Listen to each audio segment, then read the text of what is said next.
Hello, everyone, and welcome to the virtual launch of the Capital Market Corporate Governance Code. Thank you for taking your time to join us this morning. We'll be having an exciting virtual session this morning. We'll be having great speakers we'll be engaging us this morning. I'm Magnifique Migisha, and I work for the Capital Market Authority. Before we dive in the program, let me share with you our great speakers will be addressing us this morning. For the welcome remarks, we'll be having Dr. James Ndahiro, who is the technical advisor at the Capital Market Authority, Rwanda. Then we'll be having also Mrs. Rose Lumumba, the corporate governance specialist at the International Finance Corporation. She will be standing for Mr. Zano Mataruka, who is the resident representative of the International Finance Corporation, Rwanda. Also, we'll be having Mr. Claude Kamangirira, who is the director of Akimerge Group, together with Ms. Moreto Kigo Tile, who is the managing director at the Wise Leadership Limited. They will be sharing us more about the best practices in the corporate governance. Then we'll be having Mrs. Lumumba Rose, who is the corporate governance specialist at the IFC, together with Mrs. Anne Morino, the vice chair at the OECD. Also, we'll be having the CEO of the Capital Market Authority, Mr. Tapero Cheore, who will be giving his closing remarks. Without further ado, let me invite Dr. James Ndahiro, who is the technical advisor at the Capital Market Authority Rwanda, to deliver his opening remarks. Thank you. Thank you, Magnifique. Good morning, everyone. I hope you can all hear. I've been asked to say something on this special day, where Capital Market Authority Rwanda is launching its second version of the Capital Market Code of Corporate Governance. And basically, to welcome all of you, and I'm doing that with the understanding that you are not seeing this document for the first time, or you've not had this subject for the first time. Most of you have participated, and I think today the event is basically to officially launch the code, prepare for its implementation at even the corporate level. The processes and the procedure that follow will be communicated. My role, therefore, is to welcome all of you and basically say, given the current economic trend, at the market, we have a lot of interest to protect. We have a lot of conflicts to avoid. And we have a lot of capital market participants with different views, different anticipations, and different requirements. When you look back corporate governance initially took care of shareholders' interests, management, and sometimes other stakeholders came as a by the way or at a later stage. Nowadays, most markets have realized that it is no longer the interest of shareholders, but it is the common good, it is the interest of all involved, including employees, board of directors, shareholders, investors, regulators, governments, etc. Now, in order to keep the discipline or to pin on the famous efficient capital market hypothesis, which requires not only efficiency, but transparency of the market. Listed companies or participants in the market have two constant issues that they keep on monitoring. One is the stock price, two, the dividends. The shareholders or the owners of companies task management to ensure that they receive their dividends. So the profit motive has been governing most corporates and their management, whereas investors have kept their eye on the stock prices, and in that they assume that information relevant to their investment is timely and efficiently given or put into the public domain so that decisions are based on informed and well-elaborated information system.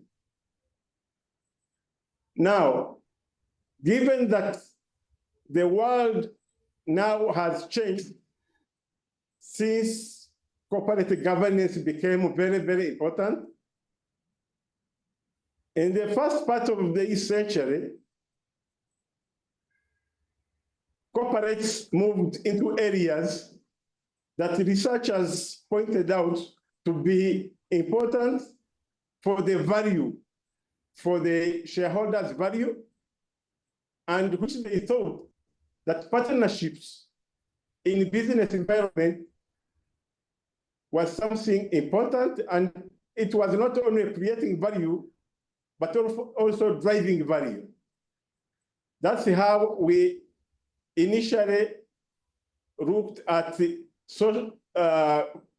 corporate social responsibilities as part of partnerships built over time. Now, corporate social responsibility assumes that the interests of the shareholders, however important they are, they do not explain wealth creation, but instead partnerships with the local communities, societies, etc., created long-term value and wealth to the ecosystem. Since then, we have evolved to the level where investors now are more interested in investing in those corporates that are governed well, but look beyond the interests of the shareholders, look beyond the interests of management, but instead bring on board the interests of the community, the interests of society, and the interest that will sustainably keep value or sustainably create wealth. That's how now the focus is moving towards new areas. As a capital market, we have to be prepared so that the environment that we are in is well enhanced and responsive to those requirements. We should be part of the changing world, and we should arm ourselves with all the tools necessary to deliver to those expectations. As Capital Market Authority Rwanda, we had a code of corporate governance, but given these new challenges, we have since revised them to include those new areas, but also to improve the trust that any investor would likely want to forge, because any market that is well regulated, any market that is well protected, any market that players are given or players are under the watch of the Capital Market Authority means that accountability is across not only to listed companies, but also to their employees, but also to their board of directors. When accountability is enhanced, then that's when we see capital movements. Actually, that is according to research that has been corroborated, that those companies or those markets whose rules and regulations are implemented, they often receive a lot of capital flows.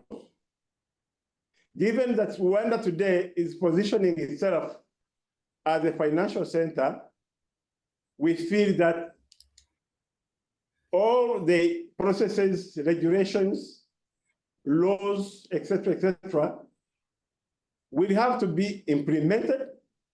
And as we implement them, that will give confidence to our likely investors and other people involved that the market is secure, the market is transparent, and that move will make us realize our vision.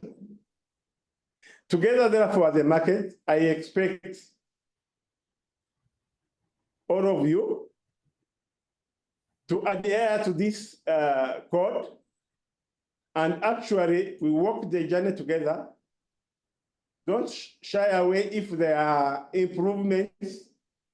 This is not a Bible. It's not cast in stone.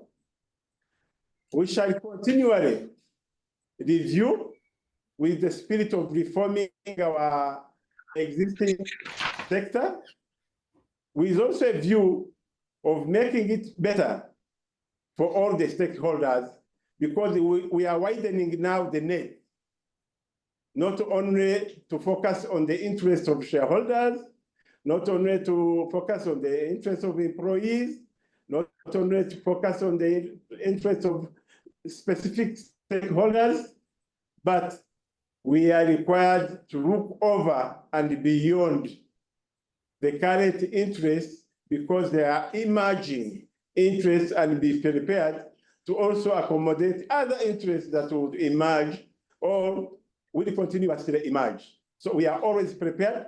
We are always flexible for new ideas and partnerships. Therefore, we are here for you. We want to continue sharing ideas so that we make our market not only better, but competitive, and ensure that global best practices and standards are part of our Bible going forward. As the participants in the market, we expect more, not less. If we can, depending on our own unique environment, figure out how to compete globally, not only regionally or even nationally, that is a welcome move, and that's our focus as the Capital Market Authority. Thank you very much. I wish you fruitful deliberations, and we are ready to walk the journey with you. Thank you. Thank you, Doctor, for the opening remarks. As we are still in the segment of opening our virtual launch of the Capital Market Corporate Governance Code, let's also welcome Mrs. Rose Lumumba, the IFC Corporate Governance Specialist, also to deliver our opening remarks. Welcome, Rose. Thank you very much for the warm welcome. Indeed, for me, today is a very exciting day to not only see the many people online that are here to celebrate and to really mark this big day for the capital markets industry here in Rwanda, but also on a personal level, because I have been working with the Capital Markets Authority through the journey of developing the code. So therefore, thank you so much, our special advisor, Dr. Adhere, for those very exciting and encouraging remarks.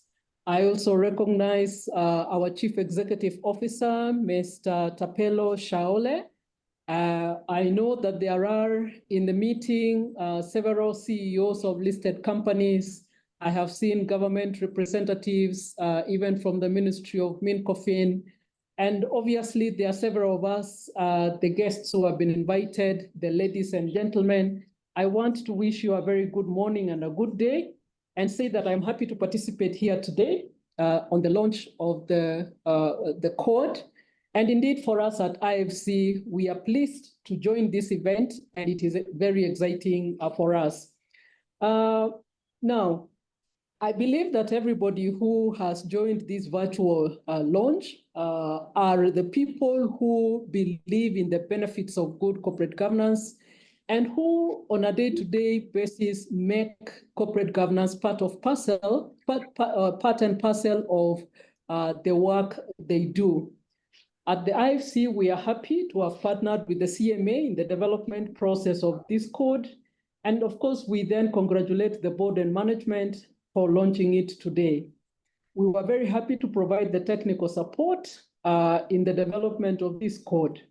Now, this code, I can assure you that it aligns with the recent corporate governance and legal practice developments, including the latest that we had from the OECD and G20 principles, as well as the IFRS Foundation issuance of June 2021. So if I can speak about the region that I work in, the sub-Saharan region, I can confirm that Rwanda has got the newest, the most current code that we are launching today.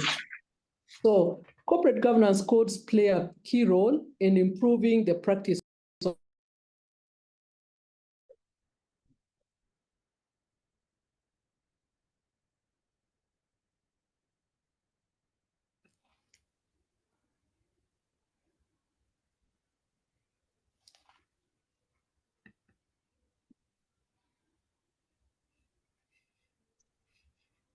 of regulatory reform and raise national corporate governance best practices and serve as a benchmark for monitoring and implementing corporate governance practices and policies at the corporate level. So these corporate governance codes, as we all know, have become key practice guides for investors as well as stakeholders, and because they highlight behavior of companies in terms of corporate governance, and they also expose errors and gaps where we are not practicing good corporate governance. The first code actually was written or established in the UK in 1992. And now, over 30 years later, it's again being revised. So you can see, as Dr. Ndahiro has said, that we always have opportunity for revising and updating our laws because laws are instruments that grow with us as we develop in the industry. So internationally, codes also have a similar set of recommendations on board work, on transparency, on investor protection, on empowerment, as well as the cooperation of various stakeholders. So really, a code is a document that has everybody's interest at heart. The investors, the owners of the company, the stakeholders, the regulators, all are provided for in the code that we are launching today. IFC has over time supported the authorship of various corporate governance codes in Africa, also in East Asia, in the Pacific, in Latin America, in the Caribbean, in the Middle East, in North Africa, Southern Europe, and Central and Southern Asia. As you can see, really it is our business to ensure that, capital market industries are well regulated and listed companies are supported in practicing good corporate governance. So the corporate governance for us is the center of what goes wrong and what goes right in any business. Good corporate governance ensures that things go right in any business. Bad corporate governance practices also can give us an assurance that things will go wrong in that company. And so at IFC, we have played a leadership role in evolving the ESG landscape over the last 25 years, from pioneering and setting the environmental and social practice standards or performance standards to having a corporate governance methodology that we can proudly say is now being used by development institutions all over the world. I am proud to say that the IFC has facilitated more than $11 billion in financing due to improved corporate governance practices. And we have our own skin in the game because out of the 11 billion, 1.9 billion came directly from our own savings and our resources as IFC. So IFC also continues to step up its work with stock exchanges. We have partnered with the international stock exchanges to ensure that we support stock exchanges in the emerging markets as well as in the regions and countries to have good corporate governance practices. So as the world faces considerable governance, environmental, economic, and social challenges, personally, I see that there are three ways corporate governance is contributing to sustainable private sector-led development.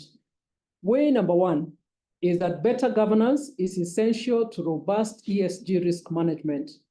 And we have research after research that supports this point, that weak ESG risk management means that risk falls on our businesses.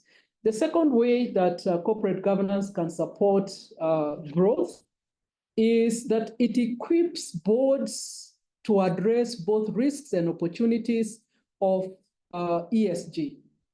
Boards of listed companies are uniquely positioned to drive good corporate governance practices through learning and practice. And therefore, my challenge to the listed companies today is that let us embrace good corporate governance. Let us take this code and apply it so that we can lead our businesses sustainably. The third way that corporate governance contributes is in disclosure and transparency. That means reporting. Because when you report well, when you disclose well, you are very attractive to capital flows. And therefore, any company that has good corporate governance practices will always attract more and cheaper capital for its own practices. In closing, I would like to say a very special thank you to the government of Japan that has supported the work that was done here in Rwanda. And of course, a very special thank you to our partner, the Capital Markets Authority, that we have worked very closely together to ensure that we have this code.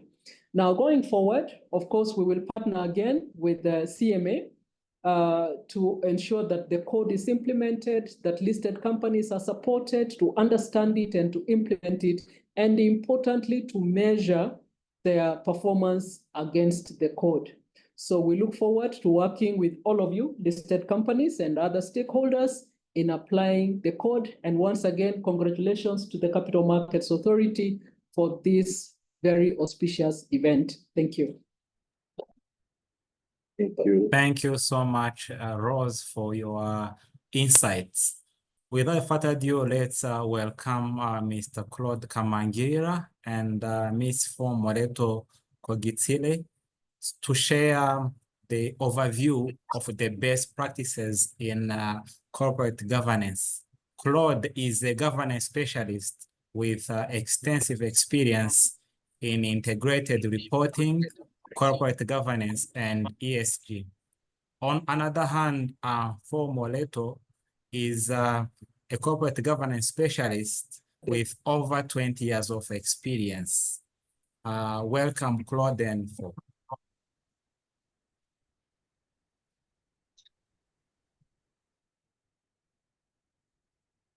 Thank you very much, Director of Ceremonies. I don't know if I'm visible. I just wanted to put my face to the name. But thank you for this opportunity today to be speaking at this historic milestone for the Capital Markets Authority. My name is Consequently. Please let me know if you can see my screen so that I can then proceed. We would just like to thank all the key stakeholders who participated in the development of this code. And we are happy to also be part of it as it is being launched today, and hoping that we will get to also share some information or some insights in terms of maybe the South African perspective and also the Botswana perspective and even the Southern Africa perspective with regards to corporate governance landscape. Is my screen visible? No, it's not. I don't know. It's not visible. Okay. It's not visible yet. Okay. I think it must be his network because you are visible. It's visible now, I suppose. Yes. Yeah, visible now. All right. Yes. So Hi, sorry, can you enlarge the screen? yes, I'm doing that now. I'm doing that Okay. now. Yes. All right. Okay. Yes. So we will. I will just give an overview of why we are here today, and Claude will take over and expand more on the presentation. So, in terms of the corporate governance perspectives, you know, from Botswana and South Africa, as I said, Botswana at this point is in a transition as well.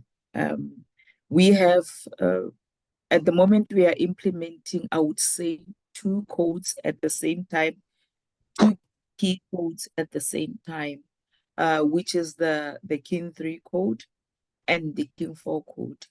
And the reason why we are implementing these two codes at the same time is because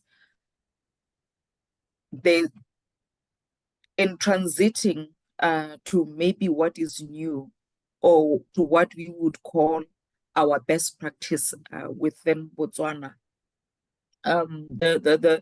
the authority which is given the responsibility to supervise and regulate corporate governance, which is Botswana Accountancy Oversight Authority, after being set up, so it fit to guide the market, which is Botswana, and the Botswana businesses in terms of how to approach corporate governance best practice and start applying codes that will guide us to get to a better place in terms of implementing.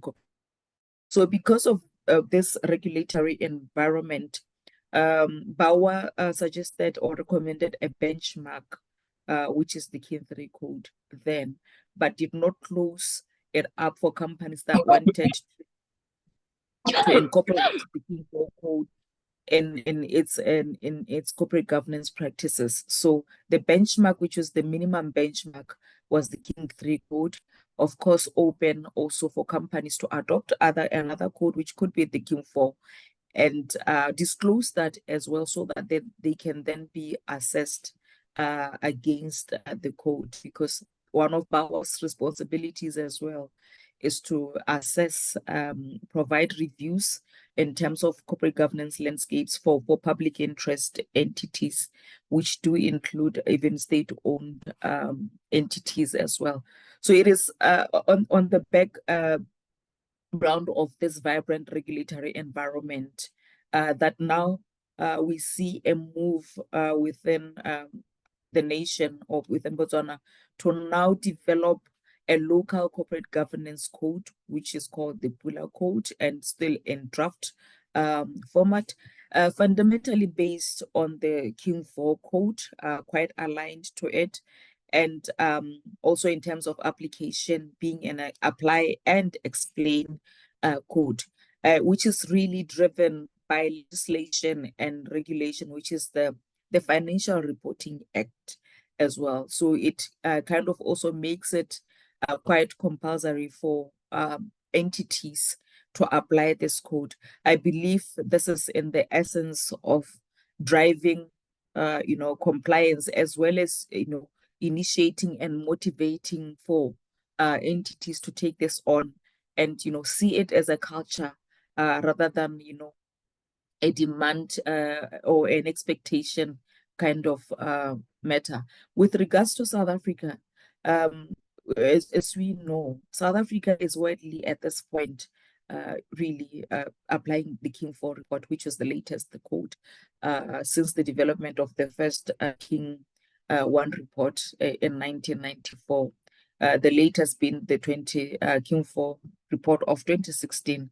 So really, South Africa has been not only a regional benchmark, but also an international benchmark with regards to the robustness and the ease of use and application of the King 4 report of 2016.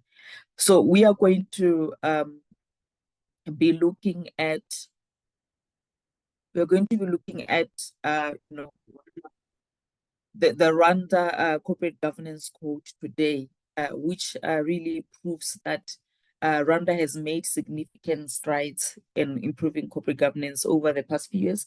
I have been listening to the two previous speakers who have shared a journey of which Rwanda has taken to develop this code, even in terms of incorporating and benchmarking against best practice, being the IFRS Foundation and the OECD, and also the leadership and guidance of the IFSC as well. So we see this as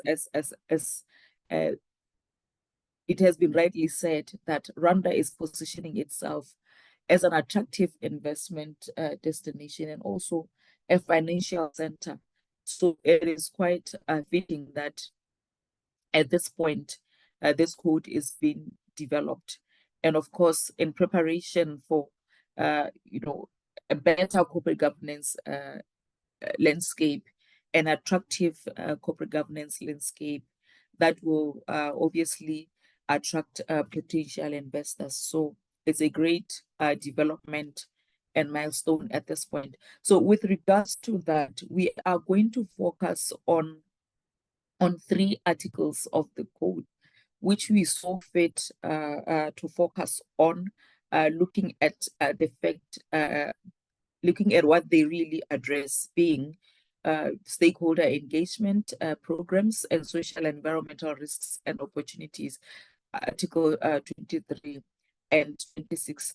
Mostly these ones, they are talking more about sustainability reporting, ESG, as well as integrated reporting. And because this involves as well involvement with different stakeholders as well. So we are going to also focus on Article 27 with regards to specific disclosures on governance. These are the 3 articles that we have picked for this conversation, and we will be discussing them. So at this point, I would hand over to Claude to present to you the next stage of the assignment. Thank you.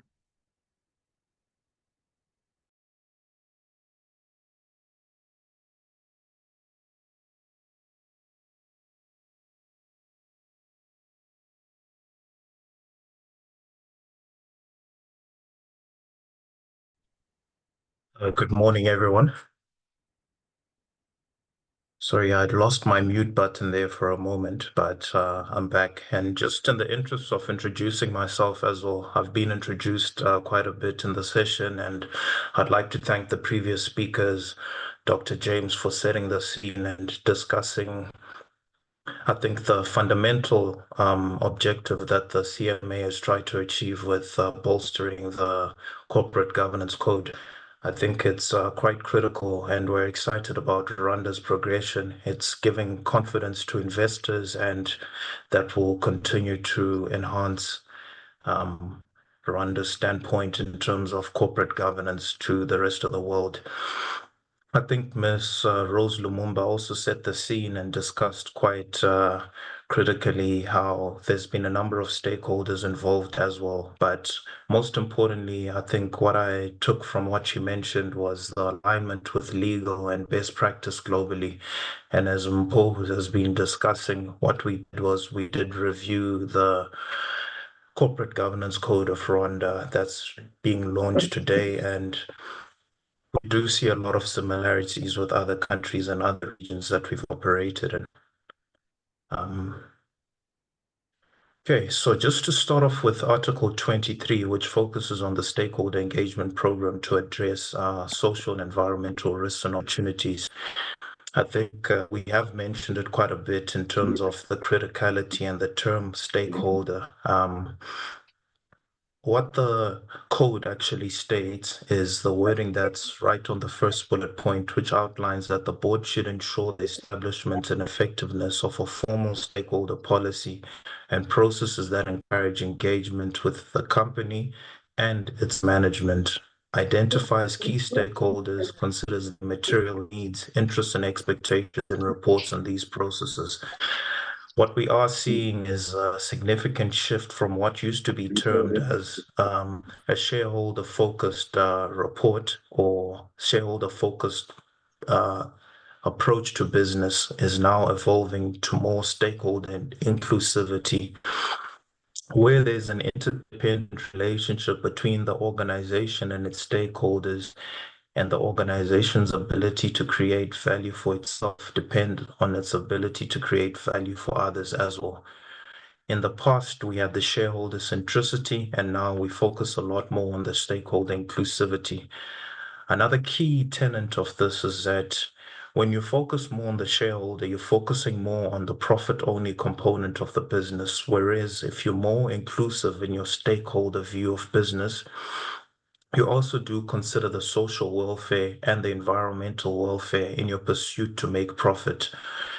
Just to also define the term stakeholder, which I'm very sure all of us in the room currently are very well acquainted with, but stakeholders are persons or groups who are directly or indirectly affected by a project or company in this instance, as well as those who may have an interest in a project and or the ability to influence its outcome, either positively or negatively. So we're now talking of everybody that's involved with the business or makes contact with the business anyhow, not just the stakeholder, not just the investor or the shareholders we mentioned. We're enlarging more to the employees, as we commonly know, as well as the communities. We're looking at regulators and everybody at large that's interested in the business. So that's how the Article 23 outlines that the board should ensure the establishment of a formal stakeholder policy. This also will then touch on the social aspects as well as the environmental risks and opportunities as well. Just moving on to the next slide. Okay, so Article 23 goes further, and the stakeholder engagement program to address the social and environmental risks and opportunities. I think there's specific mention about the role of stakeholders being critical in the governance process, which I've started to touch on now. But when we speak about the board, it's the board considering the legitimate and reasonable needs, interests, and expectations of all the stakeholders as a matter that enjoys intrinsic value. But active stakeholders are also required to hold the board and the company accountable for their actions and disclosures. This is one of the elements that we see in a number of corporate governance codes, where it's now not just a one-way communication from the company to the stakeholders, but also from the stakeholders to the board. Stakeholders actually exercising their rights as activists into holding the company accountable for their interests and needs and everything that they require the business to also be delivering and adding value to stakeholder groups. So that's a key component that starts to come out, and we see this coming out in Article 23. Would be interesting to see it in future in terms of how it's going to be implemented.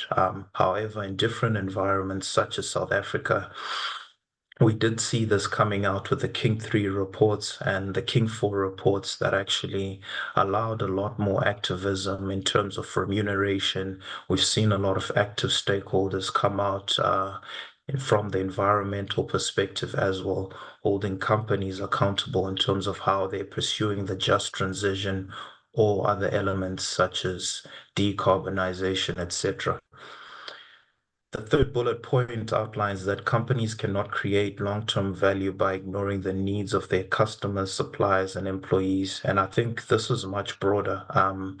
But at the end of the day, we have seen a number of companies that do focus primarily for profit. And I think at the end of the day, there comes a point in time when you also need to have a social license to operate. And this all comes from taking care of the needs of your stakeholders.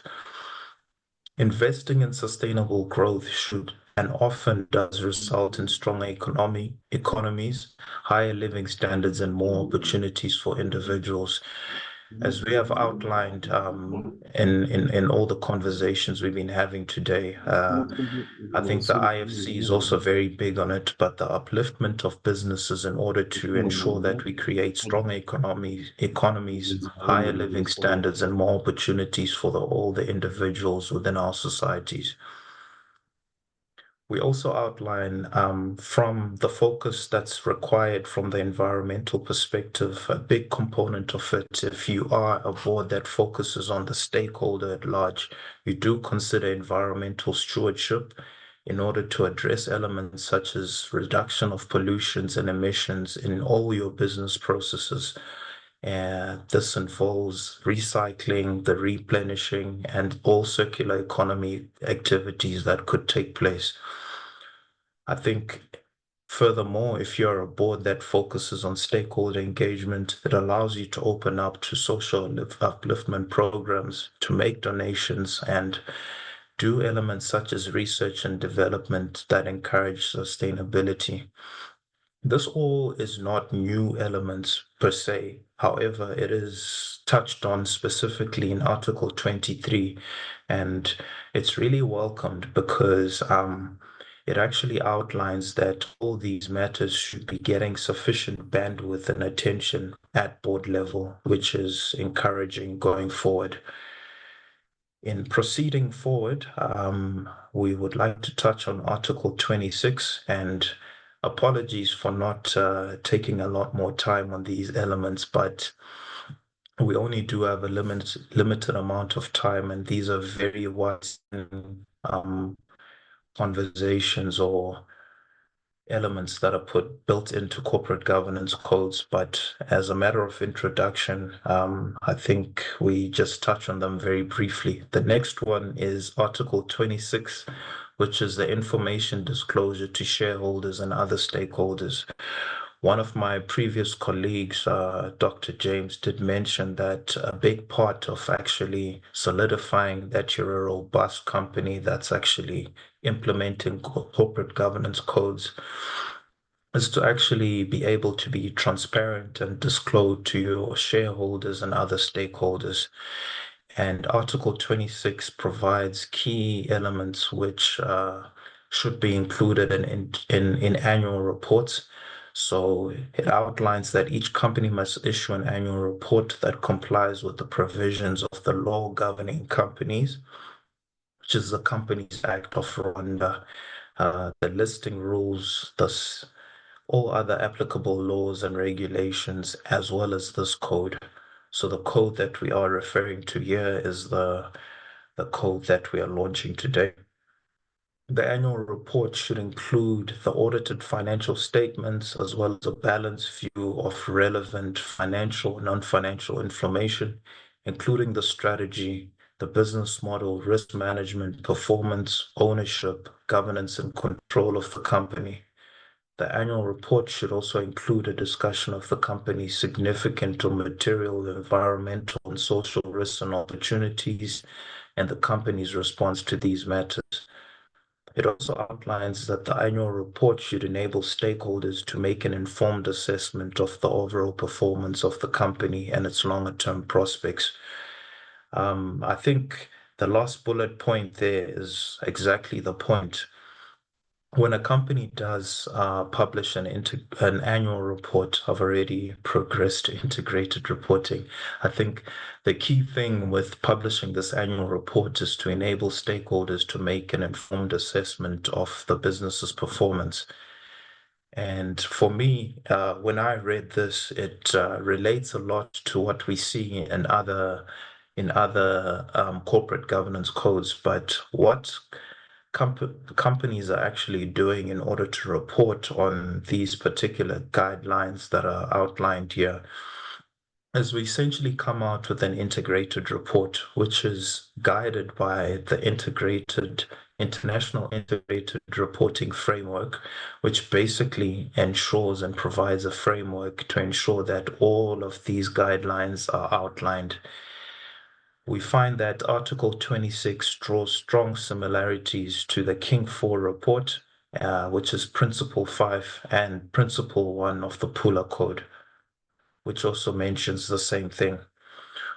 The integrated reporting framework includes 7 guiding principles and 8 content elements that inform how disclosures should be reported and presented, and the framework enables companies to tell their stories, their holistic value creation story.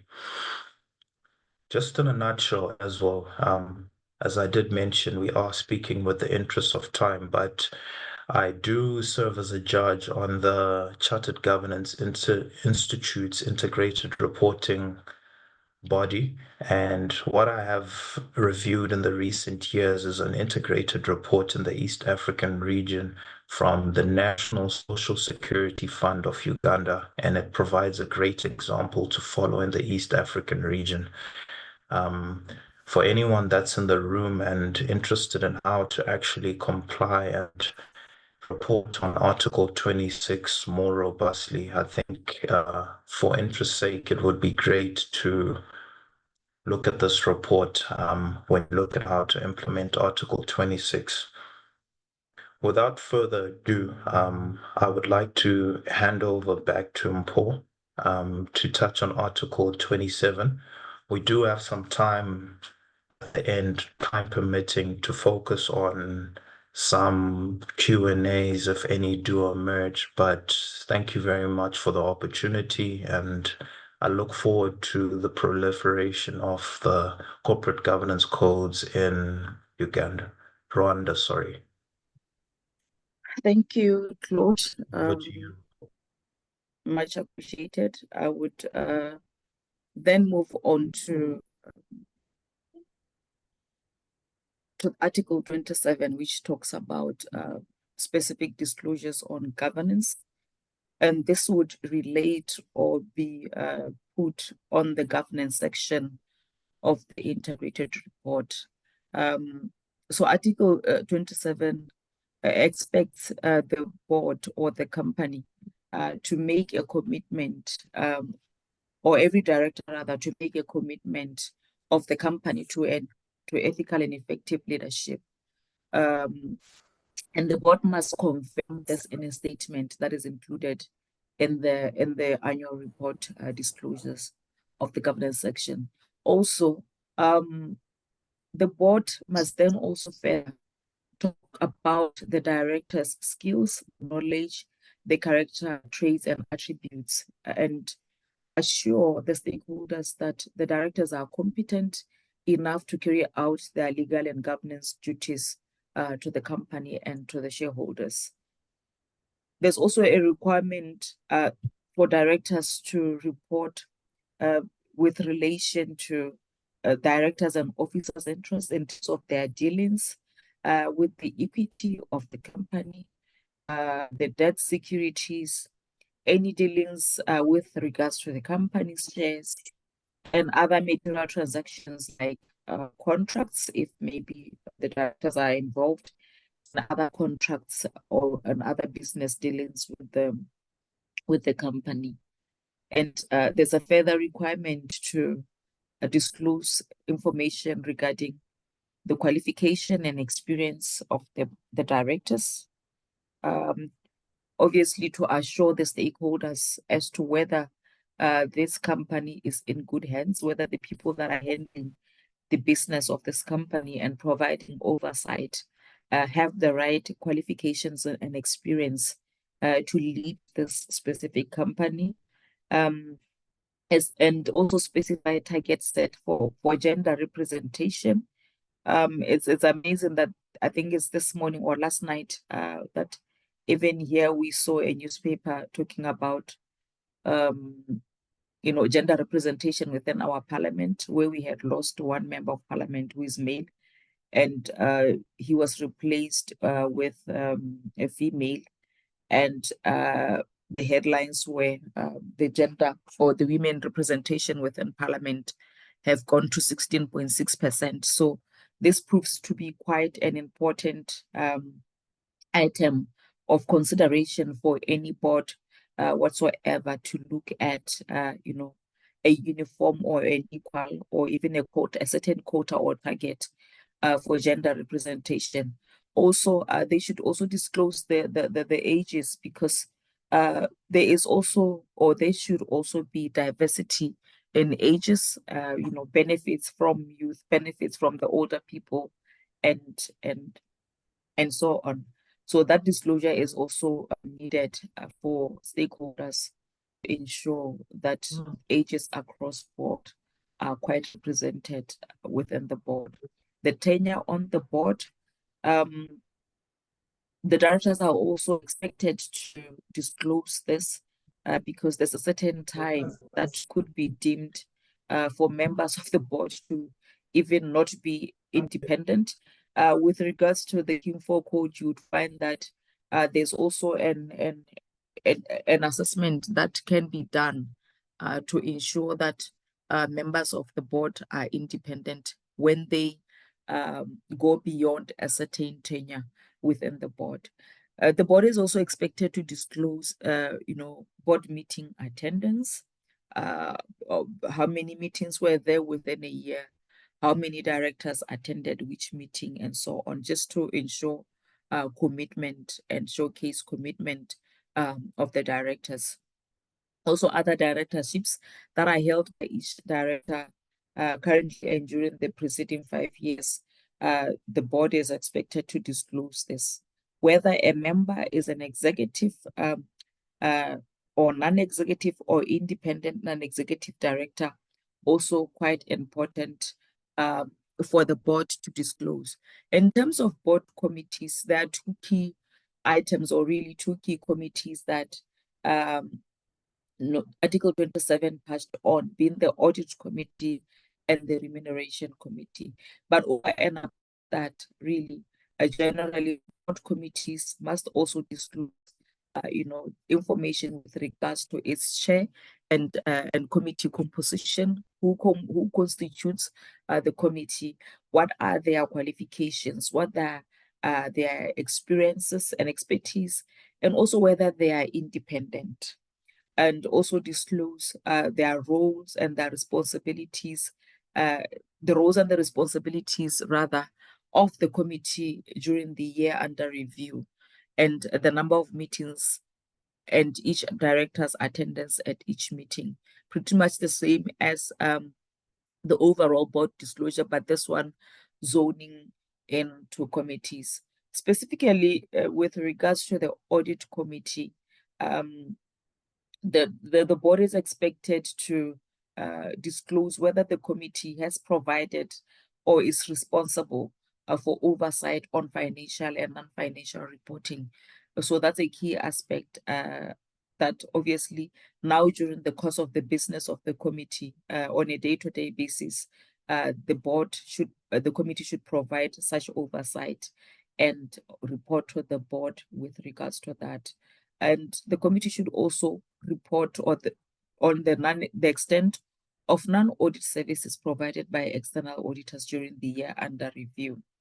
And to also, in connection with that, also talk to the independence of the external auditor, whether they are sure and there is assurance that the external auditors have been independent.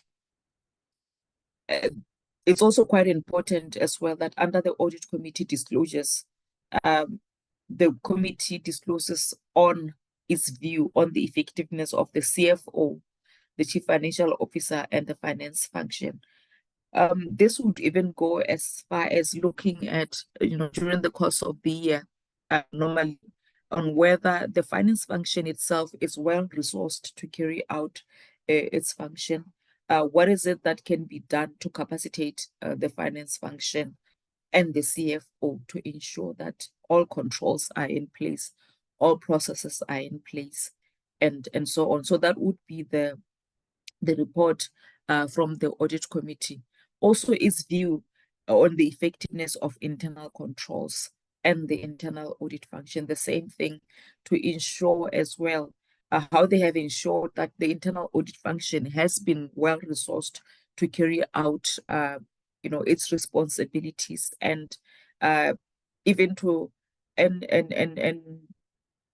further to even ensure that this function is not compromised and it remains independent as well, and reports to the audit committee itself. The King 4 actually does explain further in this instance to whether the internal audit function reports to the audit committee. In terms of the remuneration committee, the disclosures that must be made include the company's remuneration policy, whether the remuneration committee has gone through that, looked at the company's remuneration policy, whether the board has approved this policy as well, and also disclose the level and mix of remuneration and the procedure for setting remuneration that the board followed with regards to the remuneration of the board and that of executive management.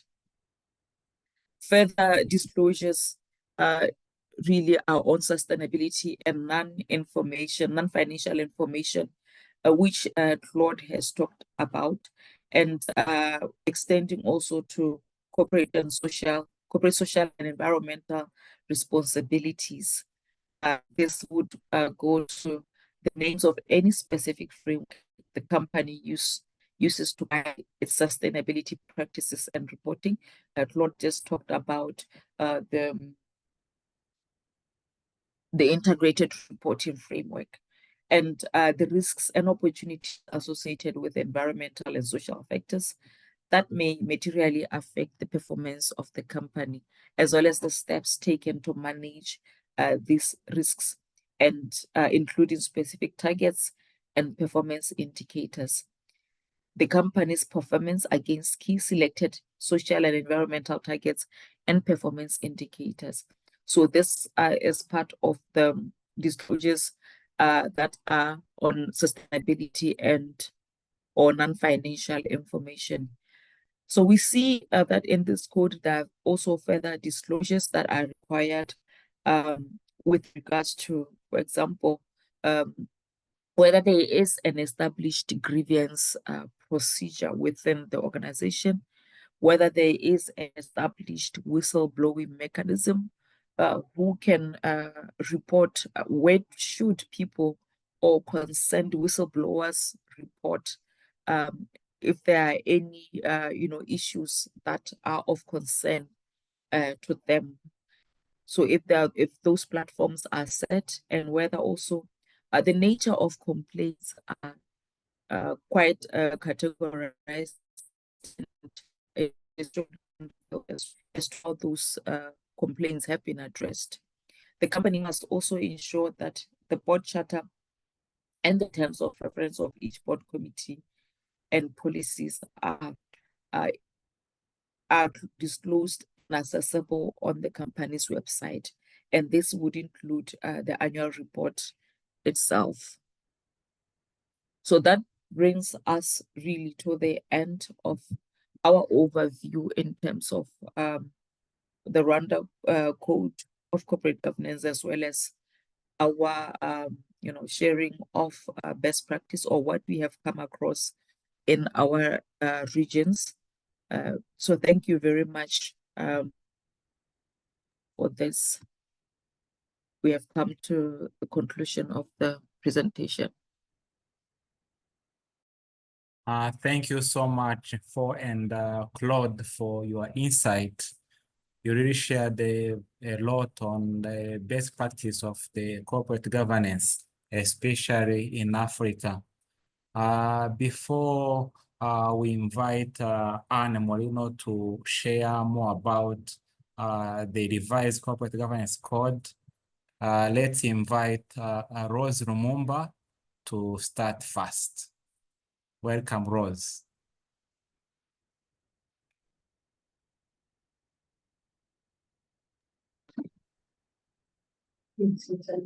Yeah, thank you once again. We are just projecting our presentation.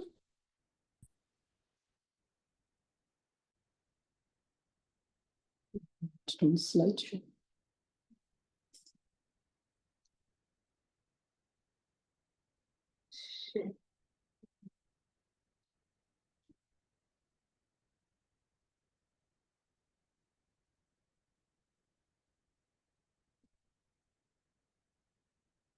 Okay. Let me know if you can see it. So put it, just cancel and put it on slideshow. Yes, I can see it as well. Slideshow.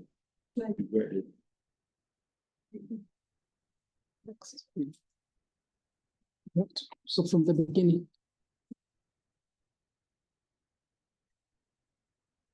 All right, so Anne and I are going to do two things. Firstly, I will generally speak about the code and the benefit of good corporate governance practices.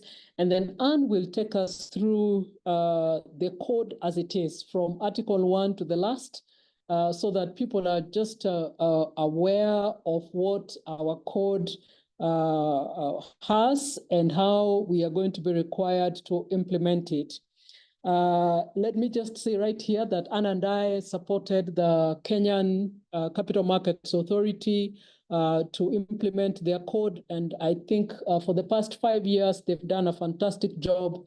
I'm also aware from the dipstick that we did here in Kigali that listed companies have got very good corporate governance practices. We are only going to enhance them and now begin measuring that practice of corporate governance and issue a corporate report at the end of this entire exercise, just to tell the market itself, our government, our regulators, and also to tell the whole world, investors who are keen to invest in our nation of Rwanda, of where our corporate governance practices are. Noela, you can move me to the next one.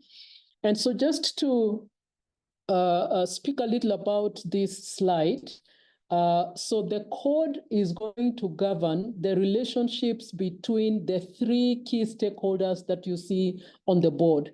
The owners of the company, who we all know are the ones who formulate or start the companies. They are the ones who provide the capital, and they have the important responsibility of providing of appointing the directors. And so therefore, the relationship between the owners and directors is provided for. There is also, provisions on how should the share owners, the owners of the business, how should they be governed, so that we speak about more about sustainability rather than profit for the share owners. There is also lots of provision in the code for directors, on appointment of directors, on the qualities of directors, on how to handle board meetings, on how to report. The director's responsibility is also provided for. So directors, you will be reporting not only to the share owners, but you will be reporting to the regulator, the Capital Markets Authority as well. Obviously then, the third subset of people in this important corporate governance relationship are the managers, the people who are in the business on a day-to-day basis, the ones that are making the decisions, the ones that are handling the capital, the ones that are practicing the good corporate governance, etc. And so there's provision for how management should behave, should report, what kind of documents that they should have in their business to help them make sustainable decisions, and really their relationship with the other two very key important stakeholders, the share owners and directors. We can move Noela to the next. And really, the code also talks about the importance of corporate governance, and there have been report after report, study after study that has proven that really good corporate governance helps companies improve operational performance. That's where the management come in, the operations, the strategic setting, also just ensuring that they take care of property well. It also helps improve risk management. There's lots of provision in the code about risk management. Life is about risk. Everybody knows that. So companies are guided well on how to handle risk, on how to set their risk parameters and their mapping and ensuring that that risk does not crystallize on the company. Of course, anybody who practices good corporate governance means you're leading the business well, and therefore you will have your share performance high. The Capital Markets Authority is very, very keen on ensuring that all shares that are listed at our stock exchange here perform well. So this code is going to help us to maintain either our share price or improve where we are. Better access to capital. I don't think I want to speak more about that. I think it's a no-brainer that businesses that are led well, they are very attractive to lenders. They are very attractive to people, and they disclose well, and so therefore even their cost of capital when they go to ask for, let's say, capital or loans, etc., it's much cheaper. And then, of course, we are all keen on sustainability. ESG is about sustainability. So the tenet or the foundation of sustainability is good corporate governance practice, good leadership from the top, from the board down to the junior most person in the organization. Really should be practicing good corporate governance. If we can move on, Noela. So what is this document that we are launching today? What is the code? Yeah, I'm sure all of us have seen it. Those of us who are from the listed company fraternity, before writing this code, we shared it with various stakeholders, it went out to the shareholders, it went out to peer regulators. It has been reviewed variously by several stakeholders. But really, it is that document where we are going to set, where we are setting our standards and expectations for shareholders, for stakeholders, and also for the governance of the company. We are including E&S practices in that. So this document sets our standards and our expectations. How do we govern our businesses? How do we report on our businesses, etc.? But also it includes systems, rules, policies, practices that are going to help us manage and control our company's risks for those of us who are in the listed sphere. It also provides guidance for boards of directors, for management, how to approach governance, and also how to lead the organization sustainably. As Chairman Dahiro said at the very beginning, this code is a living document. It's an evolving document. Once we use it for a while, when new developments come in, when new standards are probably set by OECD and other people, when we in Rwanda feel like we want to enhance it further, we shall enhance it. We will review it and also put whatever standards we put in it.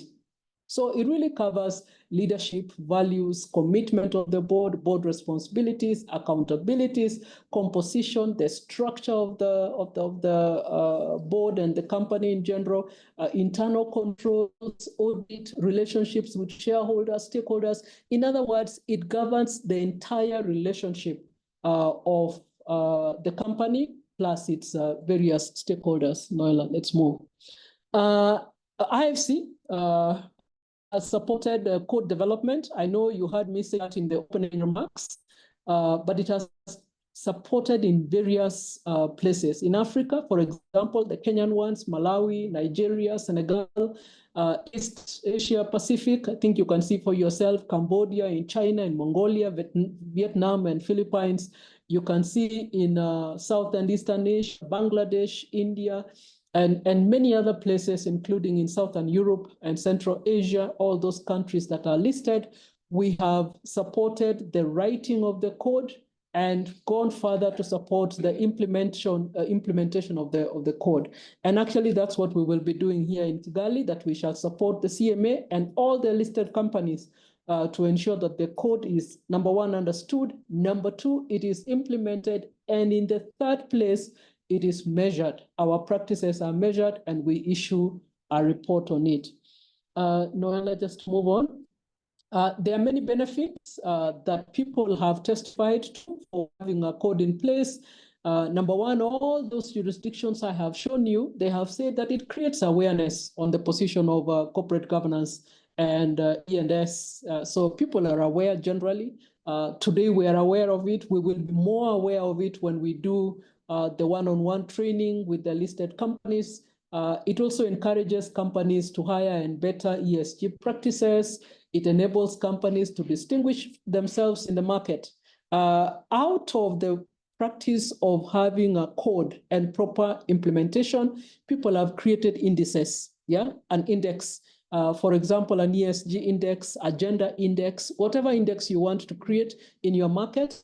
After you do the practice, you can actually create an index. And I'm hoping that we will move in this journey to ensure that we have maybe an ESG index for Rwanda.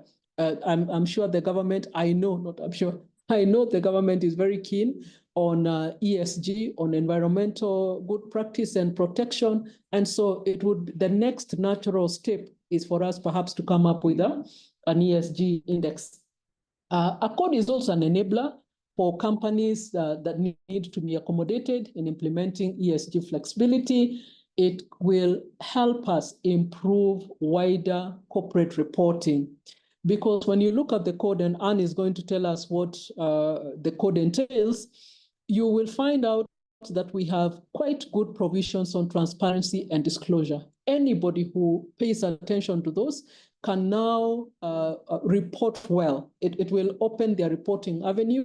We have as the IFC toolkit on reporting that is available on our website, and it is free for our partners such as yourselves and others to use. on reporting. How do you report well? What do you report? What's your materiality, for example? So it helps you put your action together on what you should be reporting in. Let's move on, Noella. And so the code drafting and implementation obviously was done in the partnership of the three institutions that you see on the board: the IFC, the government of Japan, sponsored, and of course the Capital Markets Authority took the lion's share of the work in ensuring that we understand exactly what the CMA would want to do, and of course leading in bringing together all the stakeholders and ensuring that we are drafting a code that talks and works for the market. Now, I want to just move on, Noella. I want to invite my colleague Anne Moligno to take us through the content of the code so that we can be broadly aware of what the code has. Anne, are you online? I am online, Rose. Thank you very much. And I will indicate a change of slide by just saying next slide. Okay, good morning, everybody. And I am very privileged to have been part of this journey with Rwanda, with the Capital Markets Authority of Rwanda. It's taken a long time for us to get to this point. The capital market in Rwanda needs investment, and that was recognized. Before we started this program, we actually had a very close look at what was it that Rwanda needed to encourage investment into Rwanda, and what was the position that Rwandan companies were actually in with regard to ESG reporting, because that is what investors and investor interests are demanding. Now, I'm not going to talk about, then we looked at what is a code and what might be appropriate in Rwanda. Then we looked at the position of a code, any code that we might introduce with the Capital Markets Authority into the current regulations in Rwanda.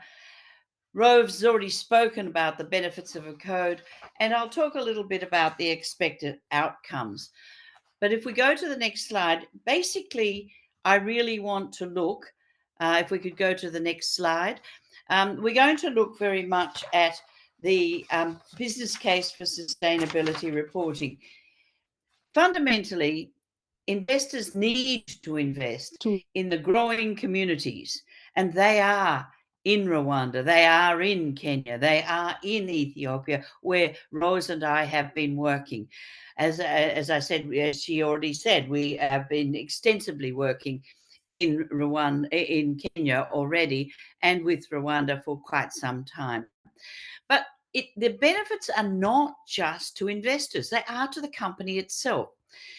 The more you look at ESG in a very disciplined manner, the more the company itself gets a clear focus on where it's winning, where it's not so good. It gives the company and management, the board and management, clearer focus on what it needs to prioritize. Where are its opportunities? Let us identify and mitigate its risks. So that's the fundamental business case. Yes, it's for investors, but it's also for the company itself. But what I'd like to just highlight to you, if you think investors are ancillary to this, they are not. 89%, a 2022 study by Capital Group indicated that 89% of investors consider ESG issues as part of their normal investment approach. And this was confirmed in 2023 in a September 23 report by McKinsey. So basically, if you're looking to seek to encourage investment, to encourage partnership from overseas companies, you really do need to look at your sustainability reporting, particularly related to ESG. Let's move to the next slide, because I'm going to move quite quickly here. Just to be very clear, if we could look at the next slide. Here we will see what are the parameters of ESG. Now, if you look just only at the environmental circle on the left, you'll see there climate change is mentioned, but there's others: biodiversity, a circular economy, using and maintaining waste recycling. We have sensitive indigenous sites, pollution control. This water scarcity is one that is rising. The hotter the climate becomes globally, the more scarcity there is for water. That affects then immediately industries like agriculture, anything that grows. So you can see each of these areas, like we talk E for environmental, S for social, G for governance, has many small elements in it. And I think you need to focus a little bit on this diagram in the future, because what it does is it tells you not only where we are. Yes, at the moment we're focusing on climate change and the need for greenhouse gas emissions and pollution control, but it's going to move into wider areas, particularly biodiversity, the circular economy, waste, energy and natural resources and their usage, and so on. If we go to the next slide, you can see here the code is based on the governance of sustainability. In other words, who is going to govern this in a company? Now, obviously, the board is responsible, but is the board going to have, if you look in the center there, is the board, this is a question, is the board going to have a sustainability board level committee? If it's not, okay, so which of the existing committees are going to take responsibility, the oversight and monitoring of sustainability? But then when you look at each of these little circles, if you look at the top red one, the board has to develop and communicate a strategy for sustainability initiatives. In other words, what initiatives? What are the priorities? And how is that going to feed down into management action? How's it going to feed into the strategy and the business plan? And what policies might have to be developed to manage that? And so you will move around the cycle. You'll see then in the second teal blue color, stakeholder awareness and engagement of stakeholders. That's not a small thing. Who are your main stakeholders? Who are your material stakeholders? Who are the stakeholders that are interested in the company? There might be stakeholders who really couldn't give a damn about the company. So are you going to waste time on them? So which of the stakeholders are you going to prioritize? Which are material to your company and your decision? Then if you're going to govern ESG and sustainability in your company, you're going to have to conduct a materiality assessment to understand what are the material, short, medium, and long-term risks and opportunities associated with ESG issues. That in itself is quite an internal piece of work that has to be done, and that will encompass quite a number of individuals from different departments in your companies. If you move around the circle, you'll see then you have to facilitate and activate ESG activities. In other words, now you've got your ESG strategy, your strategy to make the company sustainable in the long term. Well, then how do you achieve it? How do you go about it? What do you do first? And you'll look at your sustainability goals, which must be measured. There's no point having a goal unless you've got a target and you know how far along that target you're achieving. So you'll need to set KPIs with timeframes to monitor and report on your progress to managing ESG activities. And so it will go on. So it's not the governance of sustainability and ESG issues as prescribed in this code is a major shift. It's a major shift from shareholder focus, which Dr. James mentioned earlier, from a shareholder focus to a stakeholder focus. Now, companies in the past and boards of directors in the past would have been foolish to have ignored the wishes of their employees, to ignore the wishes of their suppliers or their customers. In all good sense, they never did that.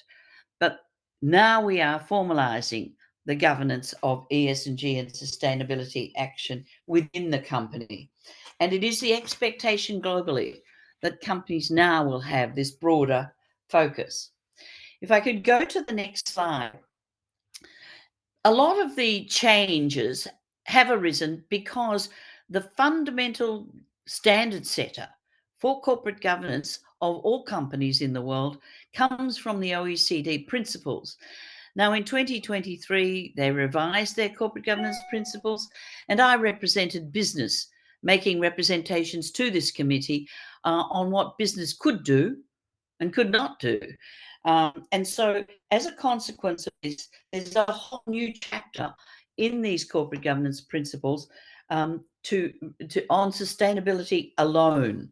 Now, I think I recommend you read the principles, but particularly the chapter on sustainability and resilience, because what we found through the Asian crisis in the late 90s, through the COVID crisis in 2021-22, was that companies very often didn't have enough resilience and therefore were not sustainable. So this focus on ESG is about making the companies a lot more resilient. But ask yourself at this point, who has copied these principles or translated these principles into their own environment? Saudi Arabia, Jordan, Nigeria, Kenya. So you're not alone, and you're to be congratulated in taking this step, but it is a step that is necessary and important. We go to the next slide. You'll see here there's a role for everyone in code implementation. The regulator has a role to understand global trends, global needs, to see your markets are up with the global trends and lead on disclosure, tell the world what Rwandan companies can do and what quality they are. So the regulator has the role to set and oversee the rules. And so the Capital Markets Authority has its role in establishing this code. But boards of directors have a responsibility to see the long-term sustainability of the company, which includes addressing risks of all kind, not just financial risks, not just risks to a dividend, but rather risks to value creation. And if you think about some of the risks that we have seen, if you look, we've all seen that vision of Deepwater Horizon, where in the bay off the coast of Miami, there the oil rig broke and spread oil all over all of that whole area. The company really had to pay a fortune in addressing and in the cleanup for that. These are the risks we refer to when we talk about environmental risks. When we talk about social risks, we talk about employees being unhappy, going on strike. Now, it might not be a regular phenomenon in Rwanda, but it is certainly in some of the countries in which I operate. The board needs to set a strategy and a vision for this long-term value creation, and management has to implement it. So all the actions are embedded and integrated into the company operations and build that resilience we're talking about. And management has to be very focused on the information the rest of the world and investors and the board and the regulators want. So focus on disclosure. So there is a role for all of us in this. And if we go to the next slide, I'm not going to spend too much detail on this slide, but this just articulates the role of the board for setting the organization's strategy and its direction in ESG issues. The role of management. Management implements. The board directs, the board makes decisions, sets the strategy, sets the direction, but management must be strong and do the implementation. And finally, part of this is about promoting growth for companies in Rwanda. And therefore, you can't keep it a secret to yourself, which is why there's a real focus in this code on disclosure. Financial performance is important, but also company resilience and ESG management and performance on your management of ESG is important. So what is required of you as companies? I think if we go to the next slide, I cannot stress enough that you need to read the code line by line. And when you're addressing the code, consider code implementation as a major project, like as if you're totally changing your IT systems.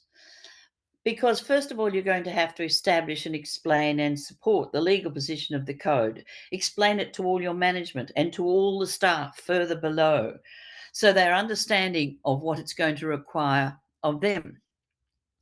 Be understanding of the position of the regulator, and the regulator is there to support and assist you. The Capital Markets Authority has already said they want to understand what are your challenges in moving to this new code, in applying the new code. But they can't understand if you don't communicate with the regulator. They're going to try to assist you in terms of establishing training and materials and support for you, but communicate with the regulator. Don't look upon the regulator as a challenge. But you need to understand that each code requirement that are mandatory, there are mandatory requirements and minimal requirements. You need to read and reread the code extensively to fully understand what it means. And this event today is just the beginning of that understanding. And then you need to establish implementation needs, a plan, a major project, and work for the board, for management, for reporting, and so forth. So you need to set up a project team and resource it. Make sure that project team fully understands the code and its roles and accountabilities, and have a project plan with a timeline, with activities, outputs, outcomes, milestones, targets.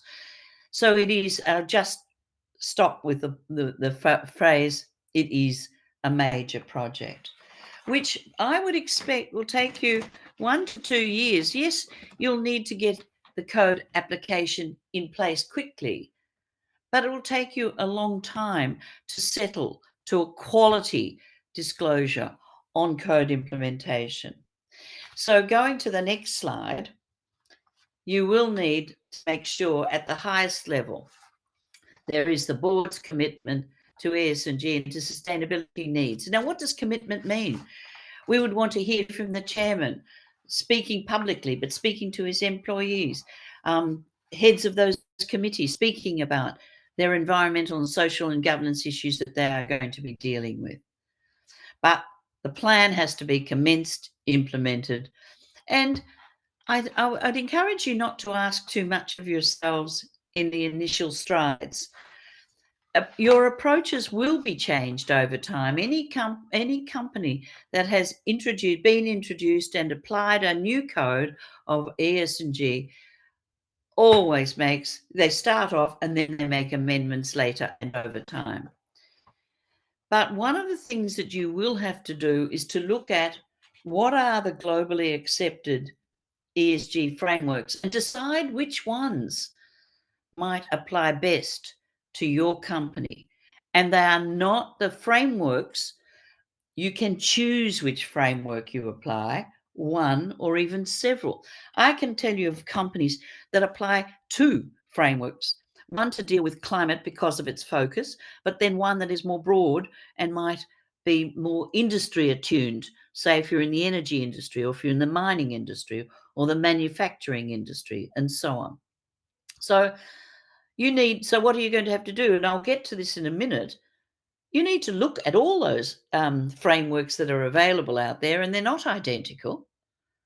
But which ones are you going to choose and apply to guide you in your ESG application in this code? And then you need to embed all those activities in the board and management policies, strategies, structure, in risk governance, in risk management, and have a focused view of what are your ESG priorities. So you'll have to determine those through an assessment process and then get ready for reporting on all of the above. I can't stress enough, I understand your position. It is large and it is a big project yet to be tackled. But just to show you for the next slide, some of the standards that are out there And they're not all identical. There are two sets of standards on this slide. There are the IFRS 2 standards at the top. But again, notice they're focusing the IFRS S1 is related to general disclosures on your environment, social and governance approaches.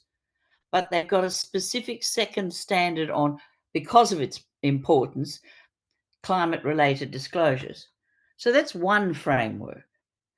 But those of you who might be trading regularly with the EU, you might have to consider the EU standards. And these are they. There's one missing. There's a new one that's come out under the governance heading on governance of risk management and internal control. There are 13 in all. So are you going to choose the IFRS lot or the EU lot? Or if you go to the next slide, any one of the next lot, you'll see that on this, each of these columns is a different framework focusing on different things. Now you'll see that task force TFCD 1, 2, 3, 4, 5, 6th along, but it focuses on climate related disclosures. Again, you have the IFRS, but you have a framework that's provided also by the IFC. If the IFC is granting new money for development in your company, which it may well be doing, or partnering with you, then you might consider their framework. Many companies in the world apply the Global Reporting Initiative standards in the second column. It's very much focused on industry specifics and differences between the industries, say from manufacturing industries or agricultural industries and so on.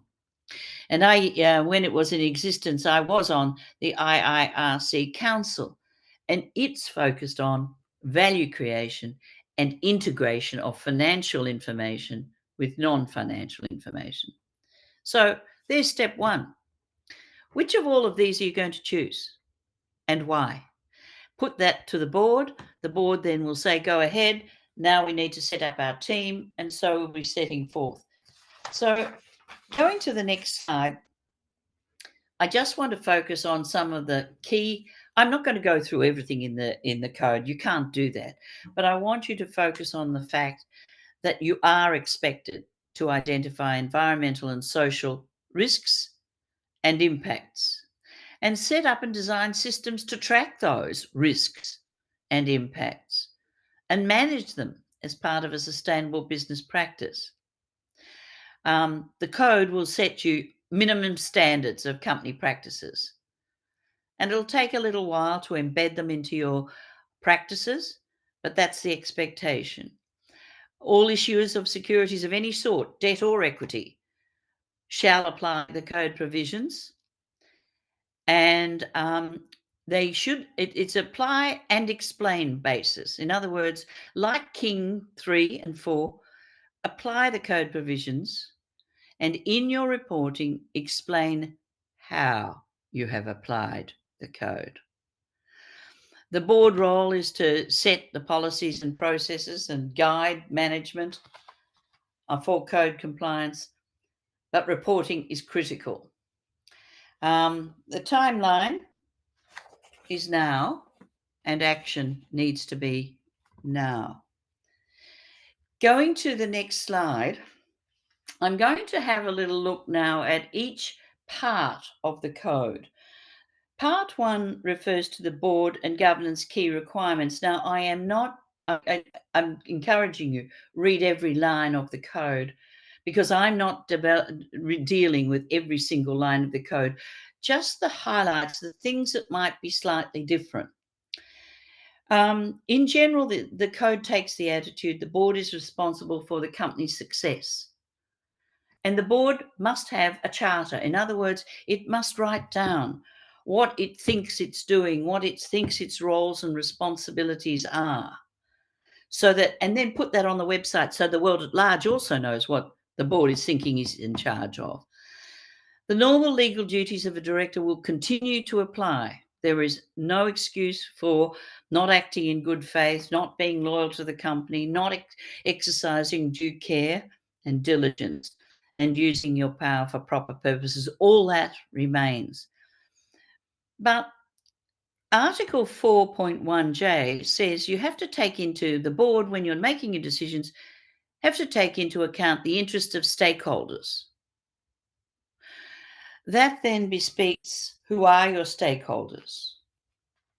What are their interests? How do you prioritize their interests? Because you've got stakeholders who might be suppliers, consumers, regulators are one of your stakeholders. Employees are another one of your stakeholders. You might have partners, subsidiaries. So you need to take into account their interests, and that is required now. So you need to understand the mindset and the needs and interests of those stakeholders. Therein is a piece of work as part of that major project, identifying your stakeholders and getting into the heart of and meeting with them and finding out what are their needs and interests. And then you have to ensure your strategy considers sustainability, environmental and social opportunities and risks. Does it already? It probably does in many respects, but it might need expanding. And then apply that in your business plan. Above all, this is new. And so do your directors in your companies have the professional competence to deal with this? Or do they need some development or some training, some understanding what's involved in environmental and social risks and opportunities and the management and the oversight of them? There are the normal expected character traits of directors, but perhaps there's new requirements of skill, knowledge, experience. In the code, we ask for a board of between 7 and 11 directors with a balance, a spread of experience, skills and knowledge, but a third of the board to be independent directors. Do you have a third of your boards independent? If not, then you'll have to make some adjustments. There are 3 board committees mandated, but it doesn't stop you introducing new board committees if your company has such a need. You have a nomination, remuneration, and audit committee required. But if you're a big company or a big bank with complex operations across several countries, you might want to have a risk committee, or you might want to have a sustainability committee focusing on this new area. There are requirements for introduction of new directors to the board induction processes, and an annual evaluation of the board and each director. Also, there's new rules regarding parent role in governance of company groups. The parent company is expected to set the tone for corporate governance in its subsidiaries. And there is a mandatory professional company secretary. That is somebody who's been trained as a company secretary to manage all of this with and for the board. If you go to part 2 in the code, part 2 deals with management matters and key requirements for management. So part 2, if we could have the next slide. The board is expected to have its nose in the business of the company and a nose into what management is doing.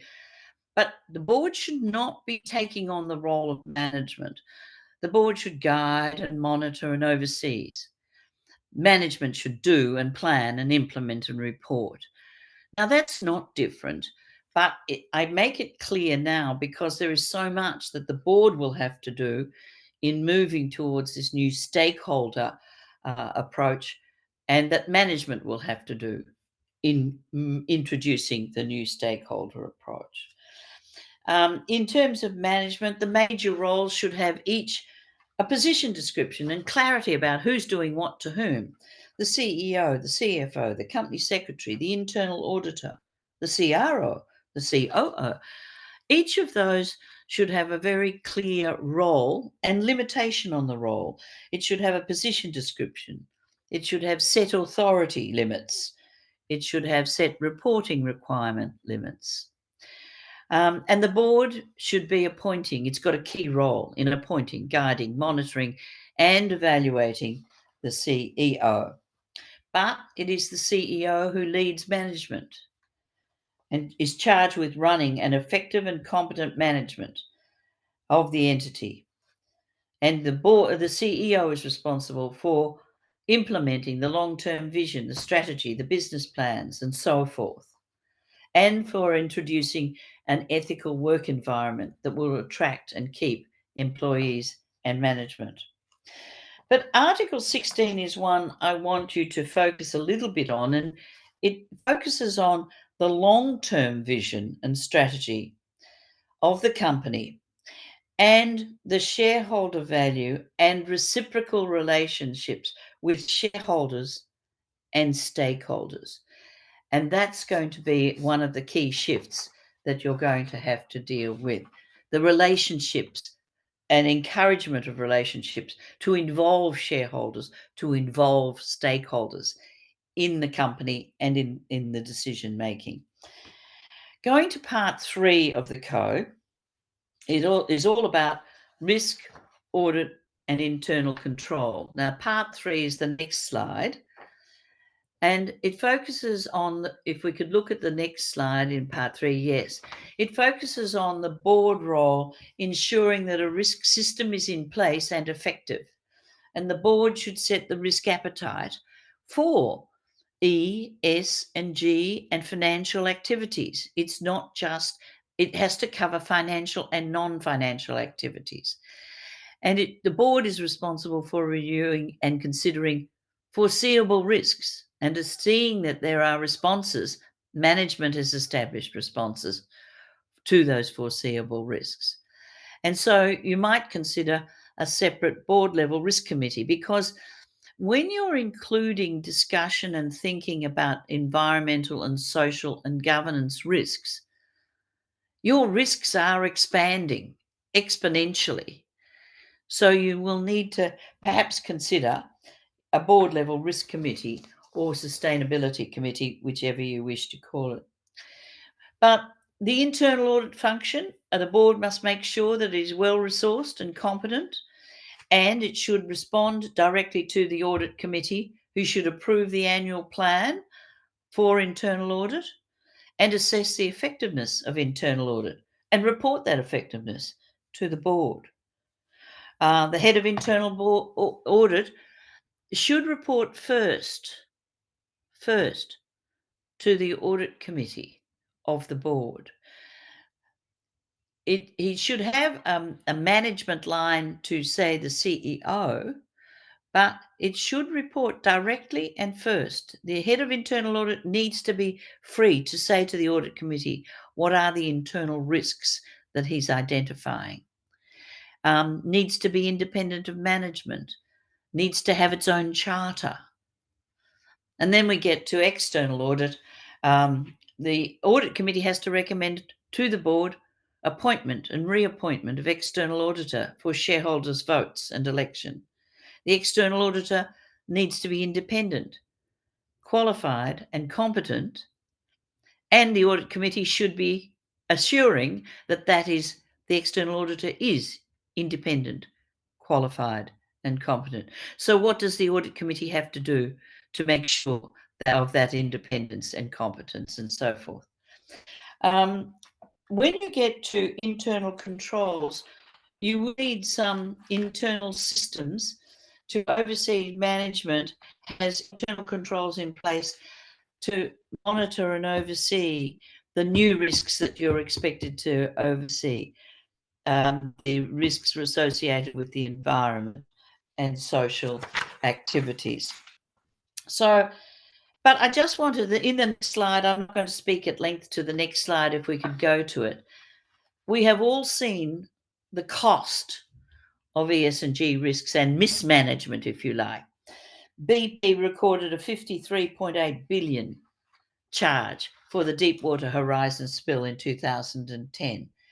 Volkswagen is still paying for its misconduct and cost the company 27.4 billion euros, when it manipulated the diesel fuel emission test.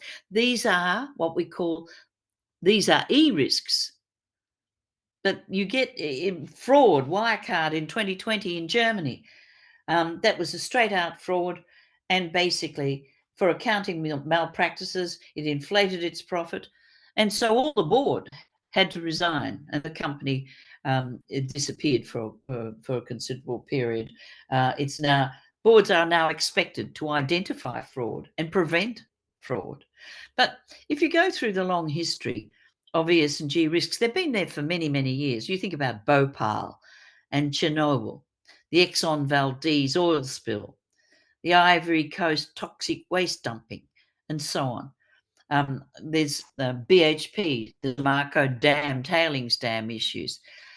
ESG risks have always been there, but now we are expecting them to be identified, managed, and reported on by boards. So that's just to give you an example of the kind of costs they can bring to your company. Going to next slide, we'll go through quickly now to part 4 of the shareholder rights section of the code. Fundamentally, it's the role of the board to ensure shareholders know and can exercise their rights, that they're all treated equally with equal access to information. Much of this is in your company law already. But the AGM is the focus of what should have happened at the AGM, because that's the key shareholder communication point.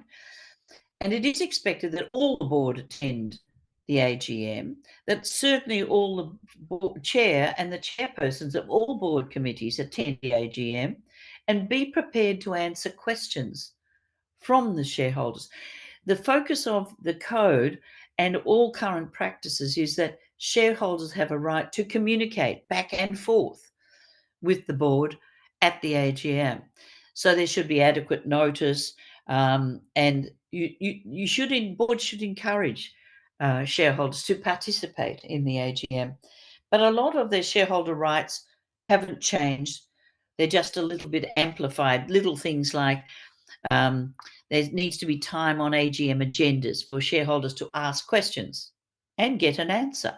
And if you can't be given an answer at the AGM itself, then the answer should come shortly thereafter, and so on and so forth.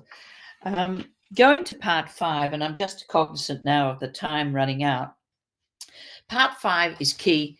Going to the next slide, it's all about stakeholders' key requirements. Now, when you talk about stakeholders, the board has to establish, the board is accountable to establish stakeholder engagement policies and processes. So to determine who are the key stakeholders and how you're going to deal with them, when are you going to meet with them, board must take the interests and expectations of stakeholders into account. How are they going to do that? Are you going to have stakeholders attend your board meetings? Or in fact, are you going to actually have meetings with the stakeholders to find out what are their interests and expectations? And ensure the effectiveness of stakeholder relations. Now, those stakeholder relations may well be undertaken by management, but they have to be effective. When are you meeting with which stakeholders? When? What are the issues? What is the company reaction to those issues? And what is company going to do about reporting on those issues? And you'll need a schedule for stakeholder engagement. You'll need materials, slides, photos, pictures. Which personnel are going to be involved, and what is the preparation process for that stakeholder engagement? So the key decisions you're going to have to undertake in this is identifying the stakeholders. So map them all out, prioritize their needs and expectations, which they will have communicated to you, gather the feedback from them, analyze the way in which the company impacts those issues and those needs, and what the trade-offs are, and what you intend to do about them, and communicate and justify your decisions to the stakeholders. So you've got a whole new group of people you're dealing with. And then if we go to part 6, it's all about, the next slide is all about disclosure. Now, it is going to part 6. It is about full, accurate, timely disclosure on all material matters financial, and this whole new area of non-financial information that is important to shareholders and stakeholders. So the standards in this are changing and evolving all the time. So you're going to have whoever is dealing with your reporting, which is usually the finance function, they are going to have to keep up with what are the evolutions in reporting requirements and expectations. But you need the annual report and the website, the company website, to have much more information on it, and clicks and links through to other pieces of information so that it's all being integrated and you tell the company story as a holistic, in a holistic way, financial and non-financial information. And the board remains accountable for all this reporting. Now, your reporting processes, policies, and information generally has expanded. So the board probably, and the committee responsible for it, will need to spend more time understanding what are the disclosures required from the code.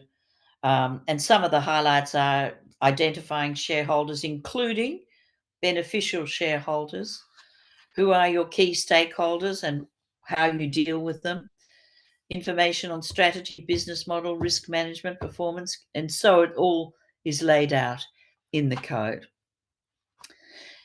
One final line in all of this is financial information is audited. Over time, and certainly already in Europe, non-financial information is being required to be assured, that is audited and assured. But if we go to the next slide, there's many governance disclosures that are required. And if you have a look at the next slide, you'll see, yes, governance disclosures and governance statements. Governance statements, the directors need to make a commitment to ethical and good governance and responsibility for the information provided. They need to disclose the interests of directors in company shares or debt or transactions or contracts, and so forth. Board committees should have, each of them should have a report about the work undertaken, the key issues they've dealt with each year.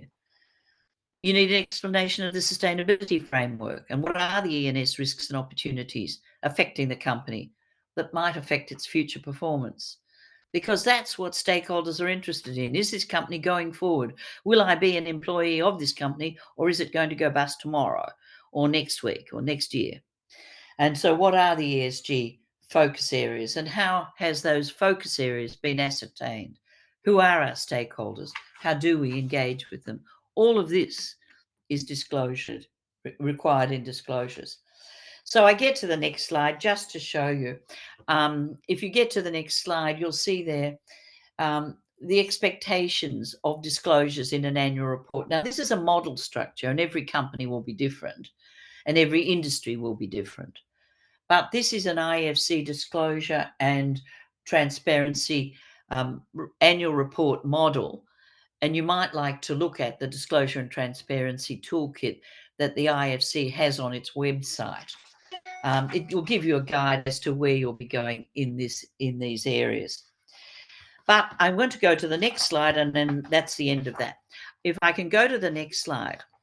In ESG, there has been a lot of falsehoods in non-financial reporting. There has been greenwashing. There's been underreporting, over-reporting, poor data collection. And I think you really will need to use technology to support your data collection, and in the future probably assure your non-financial information. But don't say you've got green products if you haven't. I mean, examples are Johnson & Johnson said that its Neutrogena products, its sunscreens, were totally safe. And they didn't disclose that they contained actually carcinogens, benzene, for example. And then there was another one, Aldi. It said salmon was sustainable. Well, it turns out it wasn't. It was farmed in a most unsustainable way. And so regulators, and I speak to you from Australia at the moment, regulators are really taking court cases about this false reporting, false ESG reporting, very seriously. And ASIC has had something like, the Australian Securities Regulator has something like 24 court cases on false ESG reporting. So I think you need to understand the magnitude of the task ahead. I have provided you in the next slide some example annual reports that are good, that are dealing with it. And I was very pleased to hear you, Claude, say that you have found some good quality reports. And if we go to the next slide, you'll see there are some good quality reports as examples.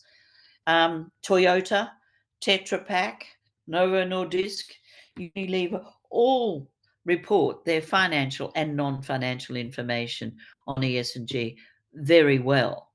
So they're examples that you can look up in your side. So going to the last slide now, if we could turn over to the next slide. Not that one, the next one again. Here, the next steps for Rwanda are you've approved the code, you've launched the code. It's up to you issuers now to implement, and it is a major project. It will involve training, probably of board directors, issuers, regulators, consultants who can support the implementation.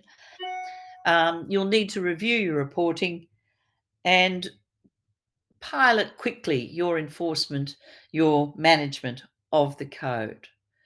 So I'd like to thank you. It's been a great privilege being on this journey with Rwanda. And I'm looking forward to hearing how you proceed from here.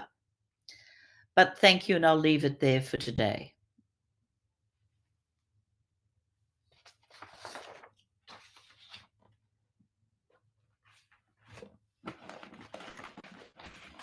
Rose, we can't hear you. Thank you, Anne. Thank you so much for the presentation. I now hand over the program to the moderator. Please take us to the next stage. Thank you so much, Anne and Rose. With that, we are coming to the remarks of our CEO, Mr. Tapero Cheole. Welcome, CEO.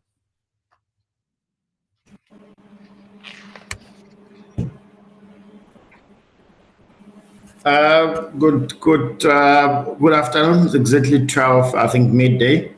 I think I'll start by first thanking our speakers who spoke very well on this very important topic of corporate governance. I know at the start, ordinarily, people or market participants sometimes take some of these topics quite lightly. But I think as the market progresses, it's very important that as the regulator, some of the things going forward are going to have to be enforceable to achieve a proper market operation.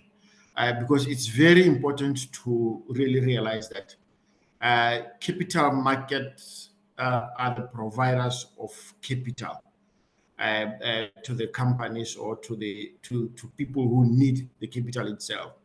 And therefore, you are the custodians of people's investments and people's money. And it's quite crucial that you need to be in a proper framework to be able to be entrusted with the responsibility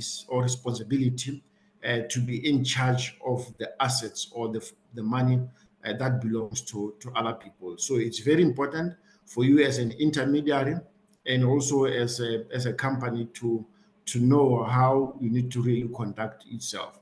And also the other important aspect is that, capital markets operates on confidence. It's confidence and integrity, which are very crucial to development of every capital market.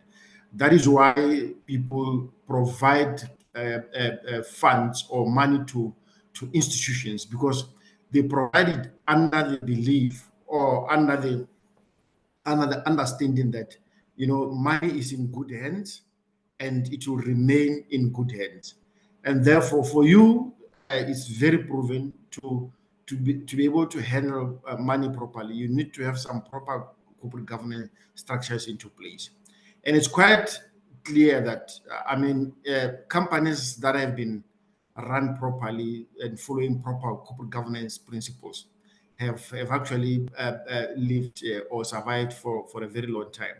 And it is our aim as the Capital Market Authority to bring and really launch this code of corporate governance, especially as, you know, I only have 3 months in Rwanda, and these are one of the things that I prioritized in launching and in implementing, and in order to put forward, because I think going forward, there's really a crucial need to be able to know how we operate and how we want to grow our market. We can't grow our market if we don't, and our market participants don't follow proper corporate governance standard. It doesn't work at all. And therefore, I think we're going to be continuously empowering market participants on the code of the corporate governance, because it's very crucial. We together with IFC have a very clear implementation program post this launch in terms of what we are going to be doing in this field to actually improve and empower the local participants in terms of how they conduct themselves, and then how their understanding of capital markets, especially that we've got a very holistic and clear delivery program in terms of how we are now going to be also getting to broaden the market and also deepen the capital market in Rwanda. And this, I think, comes at a very right time. And of course, I think I should admit as the CEO that, you know, corporate governance is actually a very broad and a very detailed topic. And it actually needs about 5 days or so to go through all elements of corporate governance.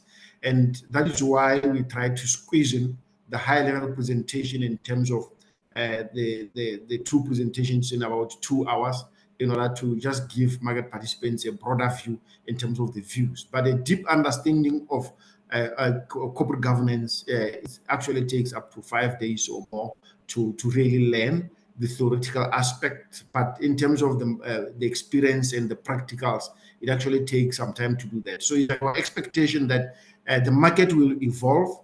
And as the market evolves, I've always said this, and I'll still repeat it, that, you know, as capital markets in Rwanda, we need to be able and to be alive to the fact that, you know, we are in competition for capital. I mean, investors can choose to go to South Africa, they can choose to go to Nairobi, they can choose to go to Uganda.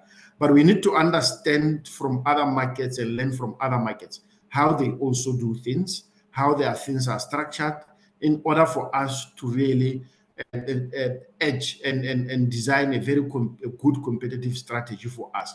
We need market participants to be able to confidently stand and compare the Rwanda Capital Markets Code of Corporate Governance with King 4, for example, because these are some of the things that investors sometimes will ask you. How is regulation of market in Rwanda Code of Corporate Governance different from King 4, for example? So you need to be able, as the market participants, that's why we brought the other people from other markets, so that they share experiences with us in terms of how they do their things and then how they conduct themselves. But we know quite well that the time was very limited. We chose this, unlike in our previous webinar of the ABSA Financial Market Index, to really utilize the platform for chat to ask questions, so that we give a lot of time to the presentations. But our offices are still open as CMA. We still want a lot of interaction with you as market participants. If you have any other questions, you can freely forward them, suggestions, freely forward them. And that is the intention, and that is how we intend to build the market going forward. And with all that, let me thank staff of CMA Magnifique, and Noela, and the rest of the team for arranging this. And I also take this opportunity to thank the government of Japan and the IFSC for the help they provided in putting this together. With those few remarks, I thank all of you and wish you a very great week ahead and great day. Thank you. Thank you, CEO. With that, we are coming to an end of Thank you, today's Tapelo. session. Thank you. Thank you. Wow.